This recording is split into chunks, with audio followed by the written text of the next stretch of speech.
Hey everyone, it's Morgan and welcome back to my channel. In today's video, I'm going to be showing you guys some tips and tricks for Prismacolor pencils for the second time. I'm coming back at you 2 years later because I think I've picked up some more tips and tricks, and I'd like to expand on my last video and reiterate a couple very important points that I'd really just like to resonate with you guys, because some of these things help me every single time I pick up a pencil, and I'd really like to share. So in this video, I'm going to be using a drawing of two really big, really colorful flowers as an example for all my tips and tricks. The drawing itself actually took an extremely long time to complete because I ended up picking a pretty complex drawing, and that's one of the other reasons that this video is not a tutorial.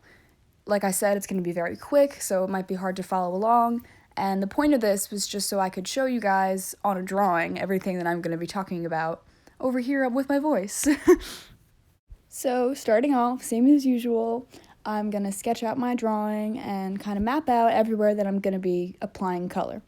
At the end, I'm going to use my kneaded eraser to pick up all the pencil lines as much as I can, still being able to see a little bit of them. The reason for this is the colored pencils and the graphite don't really mix that well. For example, if you leave the pencil lines too dark, too thick, your colored pencils are not going to go right over that. You're going to see your pencil lines in your finished drawing. So I want to make them as light as possible so that I can still see them and I know where to put my colors, but you hopefully won't be able to see them at the end. The paper that I'm drawing on today is the Strathmore Toned Tan Paper. In my last video it was toned gray, but this time we're switching it up a little using toned tan. I absolutely love using these papers because they really help all your colors pop. On a paper like this, the white pencil looks absolutely beautiful, and things like lighter yellows, lighter pinks, they really pop off a lot more than they would have on regular white paper. I also wanted to point out that most of the things that I'm going to be talking about in this video will apply to absolutely any wax-based pencil. Prismacolor pencils are exactly that. They're colored pencils that have a wax base, so pretty much any of these things that I'm going to say can work for any pencil that's based on wax. I use the brand name in the title because this is the brand that I use. This is my favorite brand, but if you don't have this specific brand, this video could still help you. So if you're ever sitting there absolutely perplexed at how somebody could possibly get such a realistic look using colored pencils, hopefully I can help you out, because there was a very long time that I was extremely confused on how absolutely anybody could make such a realistic product with a colored pencil. Like, I always thought colored pencils were, I don't know, I underestimated them a lot. I didn't think they were anywhere near as great as they could be. So jumping back in on the drawing, I am working on the centerpiece of the flower, which is what I do on both of them before I do the petals. The inside of it, like the very center, I was doing these tiny little star shapes. They kind of look like miniature flowers, but the details were so tiny that it was pretty hard to do, even with a super sharp colored pencil.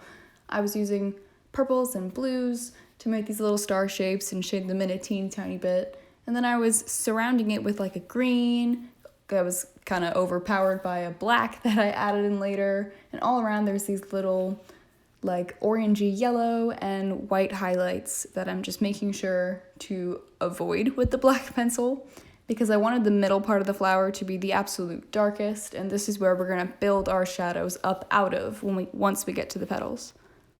So as we start jumping into our many petals, I would just like to tell you guys that I'm going to be referencing these colors based on the name of my pencil, because I use a ton of colors, and I want to remind you that I'm going to have all of them listed in the description box below, because I remember in my last drawing a lot of people were asking the colors that I used, and that was a much more simple drawing.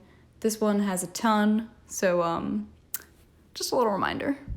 Because, spoiler alert, I use about 15 pencils in every petal. So the beginning of the drawing was actually a little bit slower than the rest of it because I was doing one petal at a time. I was trying to feel my way around, figure out what's going on, since the first couple petals took me like 20 minutes to do each. But thankfully, the petals are relatively the same throughout the drawing, throughout the flower. So once I got the hang of the technique that I wanted to use, I was able to repeat it quicker and faster, you know. with multiple petals at a time. I was doing 2 or 3 in the span of like 20 minutes, and that really helped me save time. Because let me tell you, if every petal took me 20 minutes, I don't want to do the math. You can if you want to, but God, that would have been a long drawing. So Morgan, we're watching you draw, but why aren't you telling us what you're doing? What's happening in front of me right now? Well, the reason that I was still talking about other things is because everything that I do in each petal is repeated exactly in all the other ones. Everything I do, you're gonna see 30 times. So I knew that I had a little bit of extra time to tell you guys what was going on. So the first thing that I start with, every time I start a new petal, I use my pencils with very, very light pressure. I'm using the different colors to just map out what's going on. For example, if I have like 4 different pinks and like 3 different purples, I'll use like 2 of them to start to map out the transition between the colors, because as you can see, each petal is a transition between a bunch of colors. So with this first layer, it's not supposed to look that great. It's just supposed to let you know what's going on. It's supposed to help you. So then once I move on to the second layer, I pretty much just repeat the same thing. I use the same pencils to just darken what I already have there, and honestly, it's supposed to look a little bit muddy. My second layer does not look pretty, and it's not supposed to yet, because pencils are all about building up layers. The more layers you have, the more intricate you can make it, and the more perfect you can make it, because the more layers you have, the easier it is to blend through. It's just easier for the wax to like blend with itself. So layers, yay! My second layer is when I start to bring out the midtones that I'm going to use. Midtones are absolutely essential for blending different colors together. For example, when I'm trying to blend the purple into the pink, I can't just use one purple and one pink, boom, done. No, I have to use the colors in between them, like a dark purple, a lighter purple, and then an even lighter purple that's kind of close to the pink color, the lightest pink, and then a mid pink, a darker pink. I hope you get the idea. So what are midtones? Well, they're all the shades in between your lightest and your darkest shade of one color. For example, if I have a really, really light pink and a really, really dark pink, the midtones are absolutely every shade of pink in between. So midtones, just like layers, are your best friend. Those are your 2 best friends so far. Once we enter into my third layer, this is where the magic happens. So now, instead of having a light pressure, I'm pushing down a little bit harder on my pencils. I'm increasing the pressure and increasing the amount of like saturated color that comes out. This pushes the color into the page a little bit better. Using your pencil now, you're pushing the wax that you put down in the first 2 layers. You're pushing it right into the teeth of the paper so that you don't see the paper through the color anymore. Although I'm increasing my pressure on the pencil, I'm not burnishing yet. Burnishing is when you put intense pressure on your pencil to literally force the wax into the teeth of the paper. It's a great technique, but you can't really use it all the time because it's difficult to get nice details with burnishing. You have to use burnishing in like small little bursts and small little sections, and then it could be like another best friend, maybe like a little side friend, like your 2 best friends and your side friend, you know, blending, layering, burnishing. They're buddies. So with my heavier pressure, I'm using basically all of the colors over again, and I'm just repeating what I've been doing. I'm redoing the second layer with more pressure and maybe pulling it out a little bit farther between colors. So like using a midtone of the pink, I can use that to pull out the pink even farther into like the yellowy orange spots and the purple on the bottom. Once I'm pretty satisfied with that and I go through all my colors again, I bring in my ultimate best friend. This would be my blender pencil. In this video, I am using a Prismacolor brand blender pencil, but in my last video, my last tips and tricks, I was using a different brand that I don't really know how to pronounce, but I'll give it a go. It was the Koh-i-Noor, yeah, don't know, but it was that. So a blender pencil is just clear wax in a pencil. The reason I brought up the brands is because it's just clear wax, so it doesn't really matter what brand you use. The pencil that I used in the last video worked just as well as this one does, and this is the same exact brand as the pencils that I'm using. Long story short, it doesn't matter what brand you use. So the blender pencil, using its clear wax, is just going to do exactly what we were doing before when we were burnishing. It uses its wax to push all the colors together, to push the pre-existing wax into each other. Essentially, I am doing the same thing because I almost always burnish with my blender pencil, but you can see the difference. It really helps those colors just blend together beautifully, and I mean, it speaks for itself. I know that some people don't use them, and some people don't think they're necessary, but I just think it really helps my drawing pop. It really helps it just with that extra little step. I think it looks really nice. While using this blender pencil, you want to follow the direction of the lines that you've already created. So obviously you can see how the direction of my petals are flowing from the center of the drawing, the center of the flower, like up to the tip of the petal. So that's essentially the direction that I'm going to be using the pencil in. For once, I'm not using little circles or anything like that. I'm actually just streaking up and down the petal, following the direction that I want it to blend in. So what if you don't have a blender pencil? What else could you burnish with over mostly everything? Well, you also see me using the lightest shade of pink in this drawing to do a pretty similar thing. I like to use the lightest shade of pink because that was kind of the dominant color of the petal. The majority was pink, and the lightest shade of pink just really helped blend in with the lightest shade of purple as well. So using that pencil, I burnished over quite a lot of it. Using your other colored pencils, the lighter shades, in like smaller sections can pretty much give you the same effect that a blender pencil would.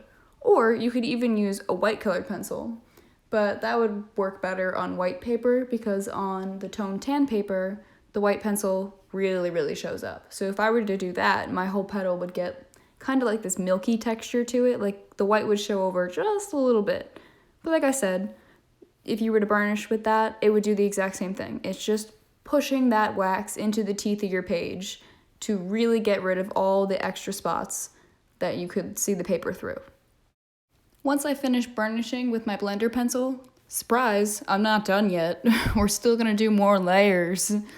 So next I go back in with you guessed it, basically every color, and I just go right in and darken it in there. Because now that we burnished with the blender pencil, like I kept saying before, there's no more spots of the page showing through. So now we're really, truly going back in there and getting the brightest possible colors on top of there.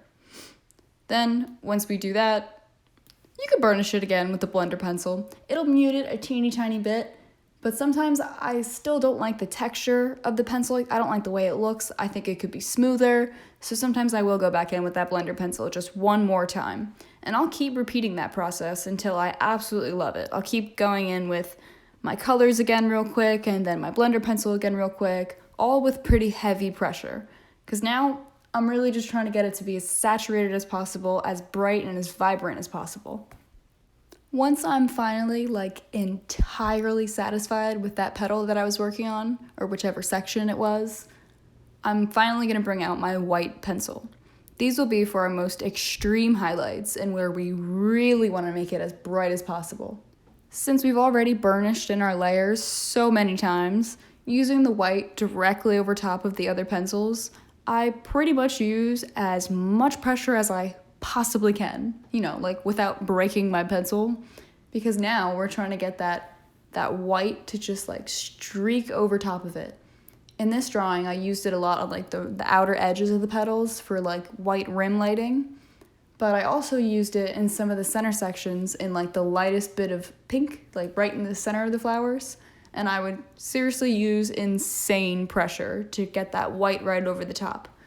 And then sometimes it would come out a little bit strange, I wouldn't like the texture of it again. So guess what? I bring out the blender pencil again, and then I blend the white into that. And then maybe go back over with a teeny tiny bit more white, trying to stress that highlight as much as possible. And then I'm finally finished with my petal. The white highlights are the very last thing that I want to do because I don't want them to get dirty at all. Because honestly, I put down a whole lot of wax on this page and it was spreading a teeny tiny bit from the back of my hand. So you do see me put an index card down at one point because my hand was getting wax on it. And thankfully it wasn't contaminating between petals, but I could tell right outside of the petals on the page that the brown parts of the page were starting to get some tiny little, like, I don't even know what, these tiny little specks of pigment on them. And I was like, no, not taking that chance. And I smacked that index card down under my hand. So, some final thoughts, the things that I would want you guys to remember the most, or at least the only things I'd like you to remember, would just be what I kept calling your best friends. That would be your layers, your midtones, burnishing, and if you so choose, your blender pencil. These 4 things are pretty much the most important pieces of my drawing. They're the things that just make the whole thing come together and unify as one, and honestly, I don't know, they're just like the Fantastic Four, the Essential Four. They're the ones that really help me get through. I also just wanted to remind you guys that this is me sharing my personal style, my personal techniques, and I am in no way saying that this is the one and only correct way to do it. I'm just saying that, like, if you find yourself struggling, or even if you just want to explore some other ways, this is my way, this is how I learned, this is how I taught myself to do this, and if it helps me, I'm hoping that it could help some of you guys too, because I remember maybe like 3-4 years ago, I was really intimidated by colored pencils. I had absolutely no idea how to get anything near a product that I had in my mind, and it was just so daunting to me that it took me a while to kind of attack it and figure out how to do what I want to do. So if I'm able to help even 1 or 2 of you guys, I would totally love to, because I knew that I had some issues finding help when I needed it. So even if you didn't really enjoy it that much, this is a style that seems to work for me. I've used it for a very long time now, and I've had some good results, and these are just the things that I picked up on the way. And I really think that colored pencils can be tackled as long as you like break it down a little bit, because like I said, it is very intimidating and it is a very time consuming process, but I love the result and I love putting the work in to see this at the end. Like, there's no better feeling than like taking a step back, sitting up for the first time in like 4 hours and like looking at what you created, looking at what your hand did. That blows my mind all the time, and it makes me so very happy, and even more happy to share it with you guys. So, one last time, thank you guys all so much for watching. Every single view, like, makes me smile, I swear. Watching my watermelon video start to, quote-unquote, blow up a little has, like, I don't even know what. It's, like, made my whole year, made my whole, like, decade, if you want to say that, because, like, every day I look at that video and I'm like, holy crap, like, I did that. So, like, one more time, thank you, and then like 40 other times, thank you. Thank you so much for watching, and hopefully I'll see you all next time. Bye!